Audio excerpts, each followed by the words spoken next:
السلام علیکم ورحمۃ اللہ وبرکاتہ۔ بدائع الصنائع صفحہ نمبر 425۔ فصل فیما یلزم الشاہد بتحمل الشہادۃ۔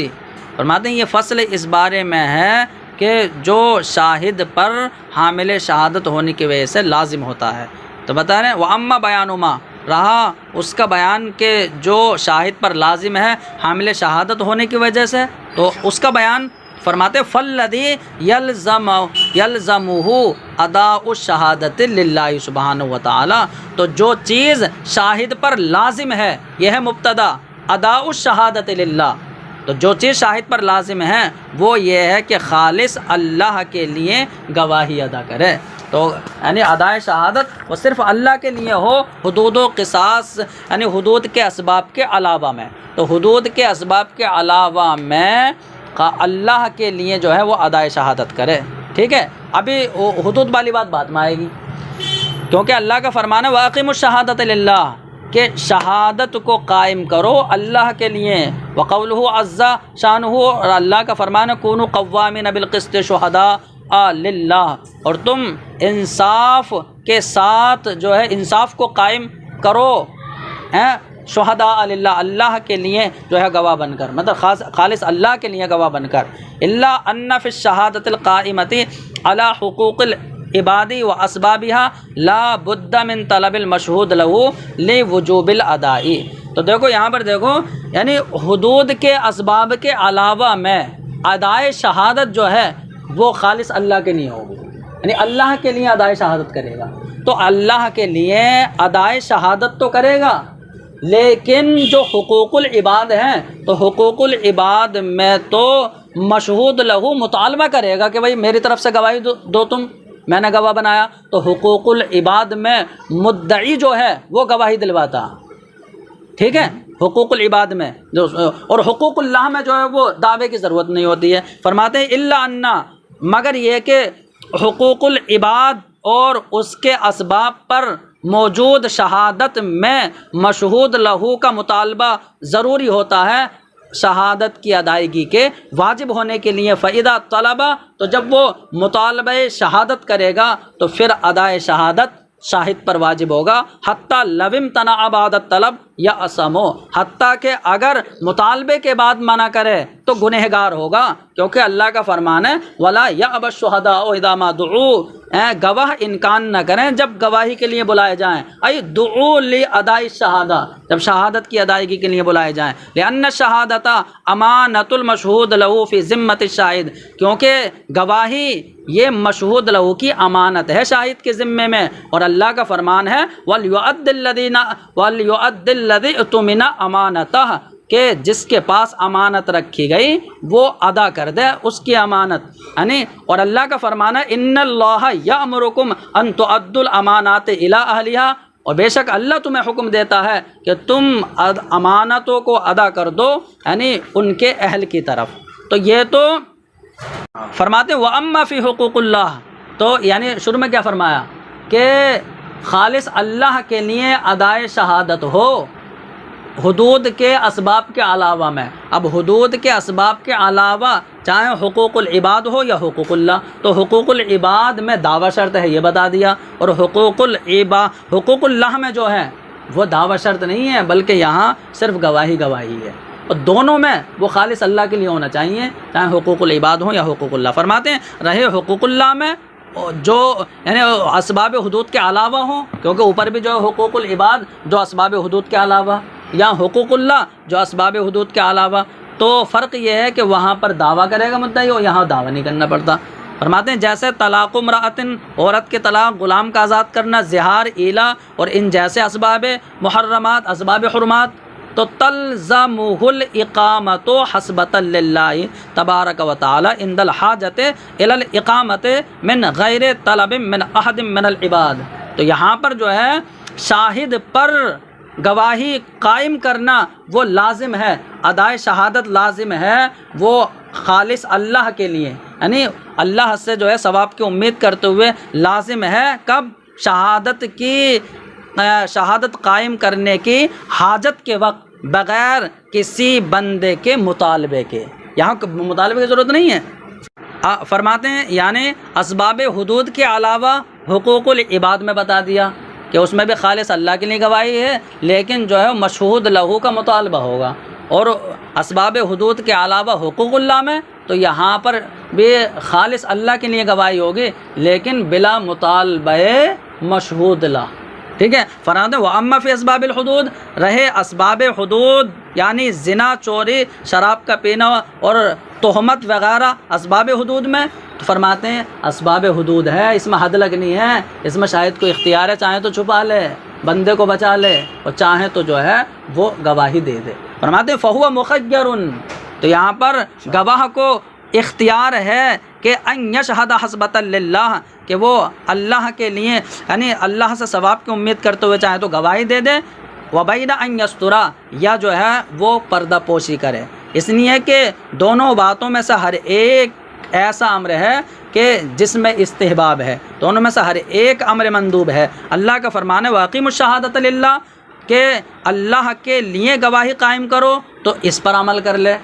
اور حضور نے فرمایا من ستر علی مسلمن، کہ جس نے کسی مسلمان کی پردہ پوشی کی ستر اللہ علیہ فی الدنیا والآخرہ، تو اللہ اس کی پردہ پوشی فرمائے گا دنیا و آخرت میں، چاہے اس پر عمل کر لے۔ وقد ندبہ الشرع الی کل واحد منہما، تو شریعت نے تو اس کے لیے مستحب کر دیا ہے دونوں میں سے ہر ایک کو۔ ان شاء اختار جہت الحسب، اگر چاہے تو ثواب کی جہت کو پسند کر کے گواہی قائم کر دے خالص اللہ کے لیے، چاہے تو پردہ پوشی کی جہت اختیار کر کے اپنے مسلمان بھائی کی پردہ پوشی کر دے۔ فصل فی حکم الشہادہ، تو یہ فصل ہے شہادت کے حکم کے بارے میں۔ تو شہادت کا حکم کیا ہے؟ وہ یہ ہے کہ قاضی پر فیصلہ کرنا پھر واجب ہو جاتا ہے، شہادت ہو جائے تو پھر فیصلہ واجب ہو جاتا ہے، اور پھر جو احکام مرتب ہوتے ہیں اس پر وہ بھی ثابت ہو جاتے ہیں۔ فرماتے ہیں وَأَمَّا بَيَانُ حُکْمِ الشَّهَادَةِ، رہا شہادت کے حکم کا بیان، تو شہادت کا حکم یہ ہے کہ قاضی پر قضا واجب ہو جاتی ہے، لِأَنَّ الشَّهَادَةَ عِنْدَ اسْتِجْمَاعِ شَرَائِطِهَا مُظْہِرَةٌ لِلْحَقِّ، وہی فرماتے ہیں اس لیے کہ شہادت کی شرطیں جمع ہونے کے وقت شہادت پھر حق کو ظاہر کرنے والی ہو جاتی ہے، پھر وہ حق کو ظاہر کرتی ہے، اور والقاضی مامور بالقضاء بالحق، اور قاضی حق پر فیصلے کا مامور ہے، کیونکہ اللہ کا فرمان ہے یا داؤد انا جعلناک خلیفۃ فی الارض فحکم بین الناس بالحق، اے داؤد ہم نے تم میں زمین میں خلیفہ بنایا ہے، تو تم لوگوں کے درمیان حق کے ساتھ جو ہے فیصلہ کرو۔ تو اس کی وجہ سے پتہ چلا کہ قاضی پر فیصلہ کرنا واجب ہو جاتا ہے۔ تو شہادت کا حکم ایک تو یہ ہوا قاضی پر فیصلہ واجب ہے، اور دوسرا حکم ہے وہ ثبوت ما یترتب علیہ من الاحکام، اور پھر اس یعنی قضا پر مرتب ہونے والے احکام بھی ثابت ہو جاتے ہیں، تو وہ احکام بھی ثابت ہو جاتے ہیں۔ تو شہادت پر مرتب ہونے والے احکام بھی ثابت ہو جاتے ہیں کہ شہادت پر دیکھو یہ حکم تو ہوتا ہے قاضی فیصلہ کرتا ہے، پھر شہادت پر یہ حکم مرتب ہوتا ہے کہ پھر جو ہے اگر اس کا ثابت ہو گیا تو اس کو دلوایا جاتا ہے مدعی کو، گواہی ثابت ہو گئی۔ کتاب الرجوع عن الشہادت، شہادت سے رجوع کا بیان۔ فرماتے ہیں الکلام فی ھذا الکتاب فی الاصل فی موضع واحد، فرماتے ہیں اصل میں اس کتاب میں گفتگو جو ہے نا وہ ایک جگہ میں ہے، یعنی صرف ایک عنوان ہے گفتگو کا، وہ عنوان کیا ہے کہ بیان و حکم الرجوع عن الشہادہ، یعنی شہادت سے رجوع کے حکم کا بیان، کہ اگر شہادت سے کوئی رجوع کر لے تو پھر اس کا حکم کیا ہے۔ فنقول، تو ہم کہتے ہیں اللہ کی توفیق سے کہ الرجوع عن الشہادت یتعلق بحکمان، کہ شہادت سے رجوع سے متعلق دو حکم ہیں، ایک راجع ہوتا ہے شاہد کے مال کی طرف اور دوسرا نفس شاہد کی طرف۔ اما الذی یرجع الی مالی، اور رہا وہ حکم کہ جو شاہد کے مال کی طرف راجع ہوتا ہے تو وہ یہ ہے کہ زمان کا واجب ہونا، اور اس میں گفتگو تین جگہ میں ہوگی، ایک تو زمان کے واجب ہونے کے سبب کے بیان میں، اور ایک یعنی زمان کے واجب ہونے کی شرط کے بیان میں، اور ایک اس واجب کی مقدار کے بیان میں، تو تین اعتبار سے ہوگی۔ فرماتے امل اولو، رہا پہلا کیا؟ فسبب وجوب الزمان فی ھذا الباب، اس باب میں زمان کے واجب ہونے کا سبب، یہ تو ہے 3 جگہوں میں ہوگی زمان کے واجب ہونے کے سبب کے بارے میں، یہ پہلی جگہ ہے۔ تو زمان کے واجب ہونے کا سبب کیا ہے؟ وہ یہ ہے اتلاف المال اب النفس بالشہادتی۔ تو زمان واجب ہونے کا سبب 2 چیزیں ہیں، ایک تو یہ کہ مال کو آپ نے ہلاک کر دیا یا نفس کو ہلاک کر دیا۔ وہ فرماتے ہیں کہ یا تو مال کا ہلاک کر دینا یا نفس کا ہلاک کر دینا اپنی گواہی سے۔ لأن الزمان فی الشرع انما یجب اما بالالتزام او بالاتلاف، کیونکہ شریعت میں زمان واجب ہوتا ہے یا تو التزام سے کہ اپنے اوپر لازم کر لیا کسی نے اقرار کر کے، ٹھیک ہے، یا ہلاک کرنے کی وجہ سے۔ ولم یوجد الالتزام، اور التزام تو یہاں موجود نہیں ہے، ٹھیک ہے، تو اتلاف متعین ہو گیا فیہا۔ تو شہادت سے رجوع کرنے میں اتلاف متعین ہو گیا وجوب زمان کا سبب بن کر۔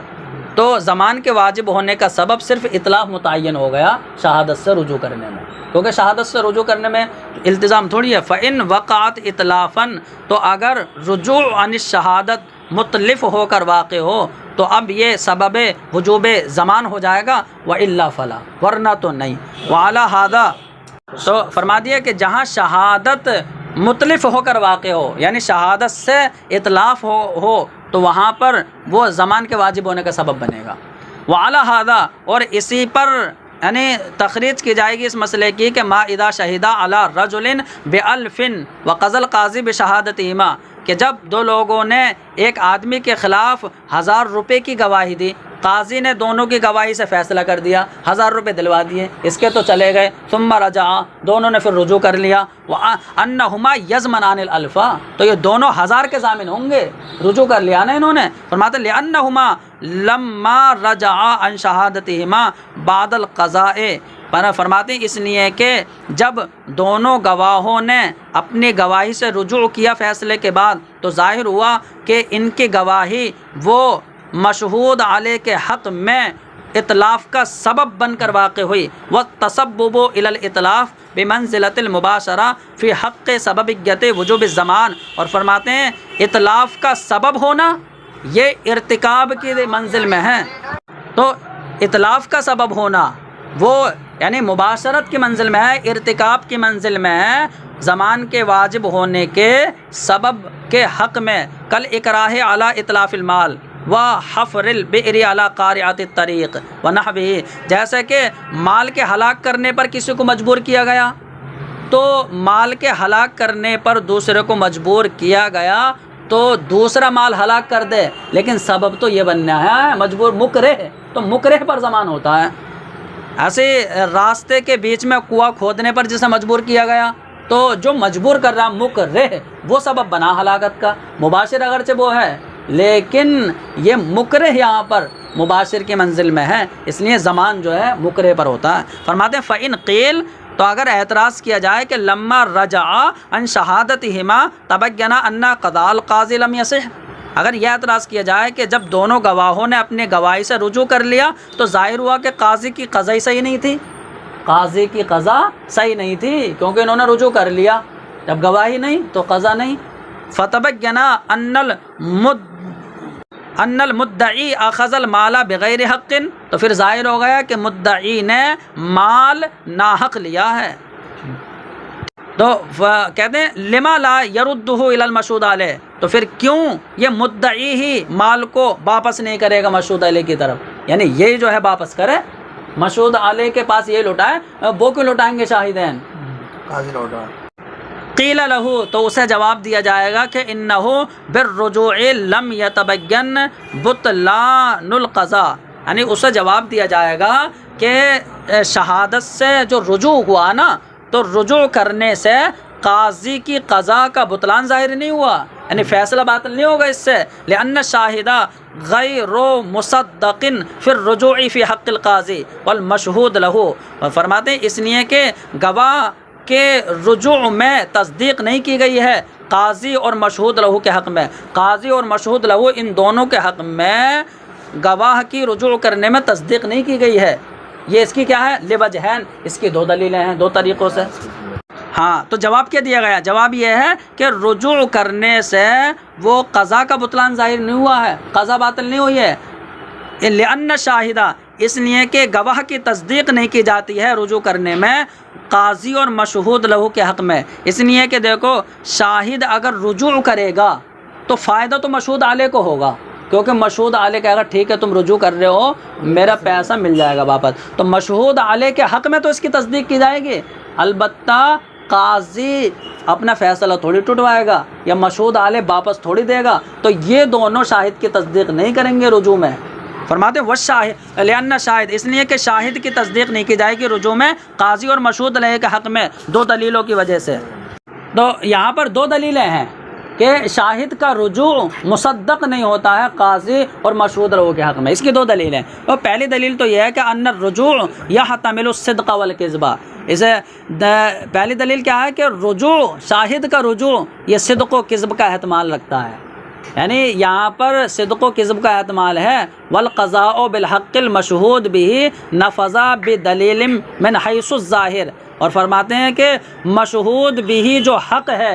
جو 1000 روپے ہیں، تو ان پر فیصلہ نافذ ہوا ہے، یعنی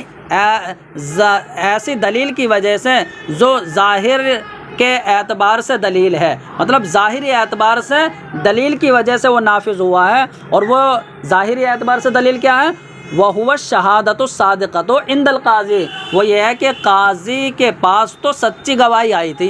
تو سچی گواہی پر اس نے فیصلہ دیا تھا، فَلَا يَنْتَقِضُ الثَّابِتُ ظَاهِرًا، تو جو ظاہری اعتبار سے ثابت ہو وہ ٹوٹے گا نہیں شک اور احتمال کی وجہ سے، اس لیے کہ اس کا رجوع تو محتمل ہے کہ صدق و کذب ہے نا، تو اس کے رجوع میں شک ہے، تو شک اور احتمال کی وجہ سے جو ظاہری اعتبار سے ثابت ہے وہ فیصلہ نہیں ٹوٹے گا۔ فبقی القضاء ماضیاً علی الصحۃ، تو اب قضا جو ہے وہ صحت پر برقرار ہو کر باقی رہے گا۔ والمدعا فی ید المدعی کما کان، اور جس پر دعویٰ ہو گیا وہ 1000 روپے بھی مدعی کے قبضے میں ایسے رہیں گے جیسے تھے۔ یعنی یہ جو پہلی دلیل ہے اس سے یہ ثابت ہو گیا کہ شاہد کا رجوع اس میں صدق و کذب کا احتمال ہے، ہو سکتا ہے جھوٹ بول رہا ہو کہ مشہود علیہ نے ورغلا دیا ہو تو جھوٹ بول رہا ہو سکتا ہے سچی ہی بول رہا ہو، ٹھیک ہے، تو اس کے رجوع میں شک ہے، تو اس شک کی وجہ سے جو ظاہری اعتبار سے جو ثابت ہو چکا وہ کیسے ٹوٹ جائے گا، اس لیے قاضی کا فیصلہ تو ٹوٹے گا نہیں، یہ دکھا دیا۔ اب مشہود لہو میں آ جاؤ، فرماتے ہیں والثانی، اور دوسری دلیل یہ ہے کہ ان الشاہدہ فی الرجوع عن شہادتہ متہم فی حق المشہود لہو، اب رجوع کر رہا ہے نا تو مشہود لہو یہ کہہ سکتا ہے بھائی تمہیں چڑھا دیا ہے مشہود علیہ نے، اس لیے تم رجوع کر رہے ہو، تو پھر مشہود لہو کے حق میں یہ تہمت زدہ ہو جائے گا نہ ہو جائے گا۔ فرماتے ہیں دوسری دلیل یہ ہے کہ اپنی شہادت سے رجوع کرنے میں شاہد وہ متہم ہو جائے گا مشہود لہو کے حق میں، تہمت زدہ ہو جائے گا، لجواز ان المشہود علیہ غرہ بمال او غیر لیرجع عن شہادتی، اس لیے کہ ممکن ہے مشہود علیہ نے اس کو جو ہے ورغلا دیا ہو مال وغیرہ دے کر کہ اپنی گواہی سے رجوع کرے تاکہ مدعی کا اپنے دعوے میں جھوٹا ہونا ظاہر ہو جائے، تو اس کا مطلب جو ہے یہاں تہمت زدہ ہونے کا امکان ہے۔ فرماتے ہیں فلم یصدق فی الرجوع فی حق المشہود لہو، تو مشہود لہو کے حق میں رجوع کرنے میں اس کی تصدیق نہیں کی جائے گی للتہمت، اسی تہمت کی وجہ سے، یعنی مدعی کے حق میں، تو مدعی کے حق میں رجوع میں تصدیق نہیں کی جائے گی تہمت کی وجہ سے کہ یہ تہمت اس پر ہو سکتی ہے نا، متہم ہے یہ، اذ التہمت، اب فرماتے ہیں کہ کیونکہ تہمت جس طرح قبولیت شہادت کے معنی ہے ایسے تمنع صحت الرجوع عن الشہادہ، ایسے ہی وہ شہادت سے رجوع کے صحیح ہونے کے معنی ہے کہ تہمت ہو تو پھر شہادت سے رجوع صحیح نہیں ہوگا۔ فرماتے ہیں فلم یصح الرجوع فی حقہ، فرماتے ہیں جب اس مدعی کے حق میں رجوع صحیح نہیں ہوا، فلم ینقض القضا، اور قضا بھی نہیں ٹوٹی، تو فرماتے ہیں ولا یسترد المدعا من یدہ، تو پھر مدعی کے قبضے سے مدعا واپس نہیں کیا جائے گا۔ تو اب دیکھو یہاں تہمت کا معنی، تو یہاں تہمت کے معنی کا وہم صرف مشہود لہو کے حق میں ہے کہ مشہود لہو کے حق میں یہ متہم ہو سکتا ہے، لیکن مشہود علیہ کے حق میں وہاں پر متہم نہیں ہے، اس کا تو وہاں فائدہ ہے، وہ تو کہے گا کہ صحیح رجوع کر لو مجھے واپس مل جائے، تو اس کا مطلب جو ہے وہاں رجوع صحیح ہوگا، ٹھیک ہے. ہاں تو مشہود علیہ کے حق میں رجوع صحیح ہو رہا ہے اور ان دونوں کے حق میں رجوع صحیح نہیں ہو رہا ہے، تو اس کا مطلب یہ ہوا کہ یہاں پر تمام جانب کی رعایت کرتے ہوئے اس کا بدل دلایا جائے. بدل کیا ہوگا؟ تو بدل یہی ہوگا کہ یہ ان شاہدین پر یہ جو ہے زمان لازم کر دیا جائے. ہاں فرماتے ہیں ومعنت تہمت، اور تہمت کا معنی متوہم نہیں ہے مشہود علیہ کے حق میں، تہمت کے معنی کا وہم بھی نہیں ہے مشہود علیہ کے حق میں، تو اس کے حق میں تو رجوع صحیح ہے، اس کے حق میں رجوع صحیح ہے. الا انہ لا یمکن اظہار الصحۃ فی نقض القضاء والتوسل الی عین المشہود به، لیکن بس بات یہی ہے کہ دو کے حق میں جو ہے وہ رجوع صحیح نہیں ہے. وہی فرماتے ہیں لیکن رجوع کی صحت کو ظاہر کرنا یہ ممکن نہیں ہے فیصلے کے ٹوٹنے میں اور بعینہ مشہود بھی تک پہنچنے میں جو کہ مدعی کے پاس ہے. تو ان دونوں میں تو رجوع کا صحیح ہونے کا اظہار ممکن نہیں ہے. فرماتے فیظہر فی التوسل الی بدلہ، تو اب اس مشہود بھی کے بدل تک پہنچنے میں جو ہے وہ صحت ظاہر ہوگی. تو فرماتے ہیں رجوع کا صحیح ہونا یہ ظاہر ہوگا بدل تک پہنچنے میں، بدل کے تک پہنچنے میں تمام جانب کی رعایت کرتے ہوئے، کیونکہ یعنی ان دونوں کے حق میں رجوع صحیح نہیں ہے، قاضی اور مدعی، تو ان دونوں کے حق میں رجوع صحیح نہیں ہے، تو اس کا مطلب نہ فیصلہ ٹوٹے گا نہ بعینہ مشہود علیہ مشہود بھی دلایا جائے گا. اور مدعا علیہ جو مشہود علیہ ہے اس کے حق میں رجوع صحیح ہے، تو ایسا بھی نہیں ہو سکتا کہ کسی پر کچھ لازم نہ ہو، اس کے حق میں تو رجوع صحیح ہے. تو رجوع کی صحت کا فائدہ بس یہ ہوگا کہ بدل دلا دیا جائے. رعایتاً للجوانب کلھا، تمام جانب کی رعایت ہو رہی ہے نا اس میں. اب یہ کہ بدل کس سے دلوایا جائے، تو یہ دیکھو کہ یہاں پر رجوع کس نے کیا ہے، متلف ہو کر کس کی گواہی واقع ہے. فرماتے ہیں وَإِذَا رَجَعَ قَبْلَ الْقَضَاء، اور جب قضا سے پہلے یہ دونوں رجوع کر لیتے تو ضامن نہ ہوتے، کیونکہ گواہی ان کی حجت فیصلے سے ہی بنتی. فلا تقع تسبیبا الی الاتلاف بدون، تو اب گواہی جو ہے متلف اتلاف کا سبب ہو کر واقع نہیں ہوگی بغیر قضا کے. تو قضا ہو گئی ہے تو ان کی گواہی متلف ہوئی ہے تو انہی پر جو ہے ضمان ہوگا. فرماتے ہیں وعلی ھذا اذا شہد علی رجل انہ طلق امرأته فقضى القاضی بشہادتہما ثم رجعا. فرماتے ہیں کہ دیکھو اسی پر یہ ہے کہ جب دو لوگوں نے ایک آدمی کے خلاف گواہی دی کہ اس نے اپنی بیوی کو طلاق دے دی، قاضی نے دونوں ہی گواہی پر فیصلہ کر دیا، تو یہ دونوں گواہ جو ہیں ثم رجعا، ان دونوں نے رجوع کر لیا. تو یہ دیکھو رجوع جو ہے انہوں نے کیا تو طلاق کون سی تھی، طلاق بعد دخول تھی یا طلاق قبل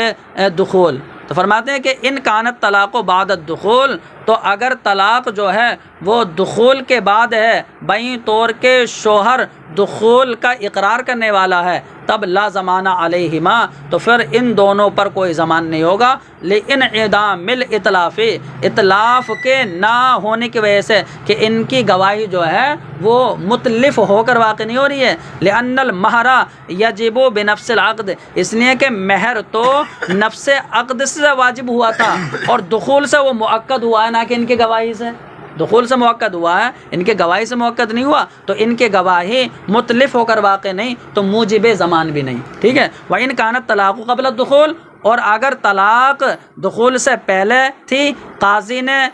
فیصلہ کیا کیونکہ آدھے مہر کا فیصلہ کیا ہوگا بہیں طور کے مہر مسمى ہو، یا متاع کا فیصلہ کیا ہوگا بہیں طور کے مہر مسمى نہ ہو. ثم رجعا، پھر دونوں گواہوں نے رجوع کیا تو کیا ہے ضامنا ذالکا، تو پھر یہ دونوں ضامن ہوں گے یا تو نصف مہر کے بصورت مسمى یا متاع کے بصورت غیر مسمى، یہ دونوں اس کے ضامن ہوں گے. للزوج، کیونکہ گیا شوہر کا ہے تو شوہر کے لیے دونوں ضامن ہوں گے. لأن شہادتہما وإن لم توجب على الزوج شيئا من المہر، فرماتے ہیں اس لیے کہ ان دونوں کی گواہی ان دونوں کی گواہی نے اگرچہ شوہر پر کچھ بھی مہر واجب نہیں کیا ہے، کچھ بھی مہر واجب نہیں کیا ہے. کیوں؟ کیونکہ جب عقد ہوا ہے نفس عقد سے تو دیکھو آدھا تو دینا ہی ہے، مہر مسمى ہے تو، یا متاع دینا ہے اگر غیر مسمى ہے تو یعنی ان دونوں کی گواہی نے شوہر پر کچھ مہر واجب نہیں کیا ہے لکنہا اکدت الواجبہ، لیکن واجب کو مؤکد تو کر دیا ہے. مؤکد ایسا کر دیا ہے کہ مان لو قبل دخول، یعنی ابھی دخول نہیں ہوا ہے، محض عقد ہوا ہے، عقد نکاح، اور دخول نہیں ہوا ہے، تو ممکن ہے عورت کی طرف سے جو ہے وہ فرقت پائی جائے. عورت کی طرف سے جب فرقت پائی جاتی ہے نا، پھر تو وہ کچھ بھی نہیں ملتا اسے. بھائی طور کے وہ اس کے بیٹے سے جو ہے زنا وغیرہ کر لے، ٹھیک ہے، تو پھر اسے کچھ نہیں ملے گا. تو اس نے تو مؤکد کر دیا اپنے گواہی سے، اس لیے جو ہے ان کے گواہی مختلف ہو رہی ہے. لاکنہا اکدت الواجبہ، لیکن ان کے گواہی نے واجب کو مؤکد کر دیا ہے. لأن الواجب قبل الدخول کانا محتملا للسقوط، اس لیے کہ دخول سے پہلے جو دخول سے پہلے جو واجب ہے تو اس میں سقوط کا احتمال تھا. بیں طور کے فرقت من جانب عورت ہوتی، بشہادتی ہما بالطلاق تأکد الواجب علیہ علی وجہ لا یحتمل السقوط بعد اصلا. فرماتے ہیں اور دونوں گواہوں کی گواہی طلاق کی گواہی سے، دونوں کے طلاق کی گواہی دینے سے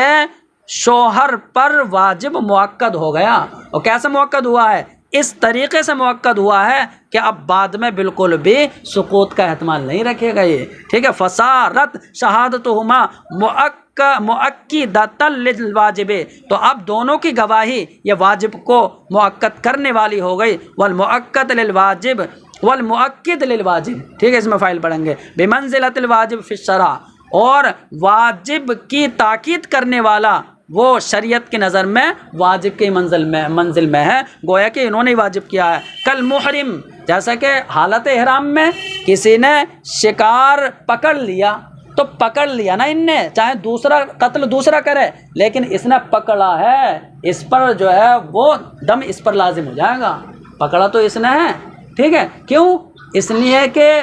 یہ مؤکد بن گیا ہے، سبب بن گیا ہے، ٹھیک ہے. اگر نہ یعنی ممکن تھا کہ چھوڑ دیتا تو جو جزا ہے وہ آخذ پر واجب ہوگی اس کے قتل کرنے کی وجہ سے. اگر وہ قتل نہ کرتا تو ممکن تھا یہ محرم چھوڑ دیتا، ٹھیک ہے. وہی فرماتے ہیں کہ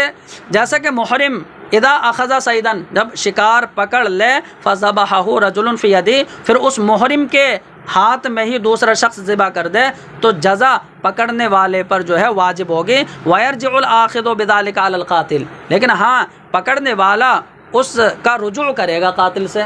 سے لے گا. کیوں؟ لوقوع القتل منہ، اس کی طرف سے قتل ہونے کی وجہ سے. جیسے کہ یہاں پر گواہوں سے لیا جا رہا ہے، ایسے یہاں پر وہ قاتل سے لے گا تاکید للجزاء الواجب علی المحرم. تو فرماتے ہیں اس کی طرف، کیونکہ اس کی طرف سے قتل واقع جو قتل ہوا ہے وہ اس جزا کی تاکید بن کر واقع ہوا ہے جو جزا محرم پر واجب ہے. تو محرم پر واجب ہونے والی جزا کے لیے تاکید وہ اس کی طرف سے قتل ہوا ہے. فرماتے ہیں اذ لو لا ذبحہ لاحتمل السقوط بالارسال. تو فرماتے ہیں کہ یعنی اس کی طرف سے تاکید ہوئی ہے قاتل کی طرف سے، مؤکد اسی نے کرا، اس لیے کہ اگر یہ اسے شکار کو ذبح نہ کرتا تو چھوڑنے کی وجہ سے جزا کا سقوط کا احتمال تھا، تو اس پر جو واجب ہوئی ہے، جیسے وہاں شوہر پر واجب ہوا ہے گواہی کی وجہ سے تاکید ہو گئی ہے، ایسے یہاں پر محرم پر جو جزا واجب ہوئی ہے وہ قاتل کی تاکید کی وجہ سے، تو شوہر گواہوں سے لے گا اور یہ آخذ محرم جو ہے وہ قاتل سے لے گا. فہو بالذبح اکد الواجب علیہ، تو ذبح کی وجہ سے قاتل نے محرم پر واجب کو مؤکد کر دیا ہے. فنزل المؤکد منہ منزلۃ الواجب. تو فرماتے ہیں قاتل کی طرف سے جو مؤکد ہو گیا، اس نے جو تاکید کر دیا ہے، تو اس مؤکد کو اتار لیا جائے گا واجب کے منزل میں، گویا کہ یعنی اسی پر واجب ہے قاتل پر. تو جیسے یہاں قاتل پر واجب ہو رہا ہے اور اس سے لیا جائے گا قضا حاضہ، ایسے یہاں پر شوہر وہ شاہد سے واپس لے گا کہ اسی نے مؤکد کر دیا ہے. فرماتے ہیں وعلی ھذا، اور اسی پر متفرع ہے یہ مسئلہ اذا شہد علی رجل، جب دو گواہوں نے ایک شخص کے خلاف گواہی دی کہ انہ اعتق عبدا او امۃ اللہ، کہ اس نے اپنے غلام یا باندی کو آزاد کر دیا، اپنے غلام یا باندی کو آزاد کر دیا، تو یعنی آزاد کر دیا ہے، یہ جو ہے گواہی دی. وہو ینکرو، اور وہ مدعا وہ مشہود علیہ جس کے خلاف گواہی دی ہے وہ منکر ہے، وہ کہتا ہے کہ نہیں میں نے آزاد نہیں کیا، فقضى القاضی، اور قاضی نے فیصلہ کر دیا، ثم رجع، پھر ان دونوں نے جو ہے رجوع کر لیا، تو اب ان دونوں نے رجوع کر لیا تو جو آقا ہے اس کا تو نقصان ہو گیا، آزاد ہونے کی وجہ سے وہ تو آزاد ہو گئے، تو اس کا مطلب یضمنان، یہ دونوں ہی گواہ ضامن ہوں گے غلام کی قیمت کے، یا باندی ہے تو باندی کی قیمت کے، لمولاہ، اس کے آقا کے لیے، لأنہما بشہادتہما اطلف علیہ مالیت العبد او الامت، اس لیے کہ دونوں گواہوں نے اپنی گواہی سے آقا پر غلام یا باندی کی مالیت کو تلف کیا ہے، فیضمنان، تو یہ دونوں ہی ضامن ہوں گے، ویکون ولاؤہ للمولا، اور فرماتے ہیں کہ بعد میں جو ولا ہوتی ہے، یعنی کہ جو ولا میں مال ملتا ہے تو پھر وہ تو آقا کو ہی ملے گا، اور اس کی ولا جو ہے وہ آقا کے لیے ہوگی، کیوں؟ لأن الاعتاق نفذ علیہ، اس لیے کہ آزاد کرنا وہ آقا پر نافذ ہوا ہے، والولاء لمن اعتق، اور ولا اس کے لیے ہوتی ہے جو آزاد کرے۔ فَإِنْ قِيلَ، تو اگر اعتراض کیا جائے کہ ھذا اتلاف بعوض، اگر یہ اعتراض کیا جائے کہ چلو یہ تلف کرنا تو ہے لیکن عوض بھی تو مل رہا ہے آقا کو، تو آقا کو عوض مل رہا ہے، وہ عوض کیا ہے؟ ولا، تو بعد میں ولا ہی سے ملے گی، تو زمان واجب نہیں ہونا چاہیے؟ تو جواب یہ دیا ہے کہ ولا عوض تب بنے گا جب مال ہو، اور ولا جو ہے وہ حق ہے، مال نہیں، ٹھیک ہے؟ فرماتے ہیں اگر اعتراض کیا جائے کہ ھذا اتلاف بعوض، کہ یہ تلف کرنا تو ہے لیکن عوض کے بدلے میں ہے اور عوض ولا ہے، تو موجب زمان نہ ہو، قیل اللہ، اس سے کہا جائے گا الولاء لا یصلح عوضا، ولا جو ہے وہ عوض کی صلاحیت نہیں رکھتا ہے کیونکہ مال نہیں ہے، وانما هو من اسباب الارث، یہ تو وراثت کے اسباب میں سے ہے ایک ولا، ٹھیک ہے؟ جیسے کہ وارث ہونا جو ہے وراثت کے اسباب میں سے ہے، بیٹا ہونا، ایسے جو ہے ولا بھی، فکان ھذا اتلاف بغیر عوض، تو یہاں پر یہ تلف کرنا جو ہے بغیر عوض کے ہوگا تو موجب زمان ہوگا۔